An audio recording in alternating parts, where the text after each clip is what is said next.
Hello everyone. குரங்கு ஒன்று சலவை தொழிலாளி ஒருவரோட ஓட்டு வீடு இருக்குல்ல, அது மேலே ஏறி செம்ம ஜாலியாக விளாண்டுட்டுருக்கு, சேட்டெல்லாம் பண்ணிகிட்ருக்கு. சலவை தொழிலாளியும் அவரோட குழந்தைகளும் நெய்பர்ஸ் பக்கத்து வீட்டுக்காரவங்களும் குரங்கோட வேடிக்கையை பார்த்து ரொம்ப ரசித்து மகிழ்ந்து கிளாப் பண்ணுறாங்க.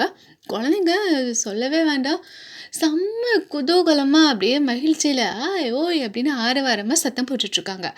குரங்கோட வேடிக்கைகளை எல்லாம் சலவை தொழிலாளியோட கழுதை நல்லா பார்த்துட்ருக்கு. குரங்கோட வேடிக்கை விளையாட்டுகளை, சேட்டைகளை, குறும்பு செயல்களை எல்லா மக்களும் பார்த்து சிரிக்கிறாங்களே அப்படின்னு அது கவனிச்சிட்ருக்கு.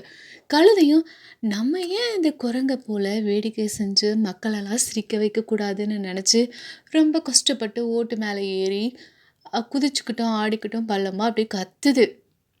கழுதை குதிக்கிறனால வீட்டு கூரையில் இருந்த ஓடுகள் எல்லாம் உடஞ்சி போச்சு. சலவை தொழிலாளி தன்னோட கழுதைக்கு பைத்தியம் பிடிச்சிருச்சுன்னு நினச்சி பெரிய நல்லா தடித்த கம்பை எடுத்து கழுதையை பலமாக அடிக்கிறாரு. கழுதையோ எல்லா மக்களும் குரங்கோட சேட்டை பார்த்து சிரித்தாங்க. ஆனால் நான் அதே செயலை செய்கிறப்போ என்னை அடிக்கிறாங்களே, என்ன புதுமையான உலகம் அப்படின்னு நினச்சி ரொம்ப வேதனையோடு இருக்குது.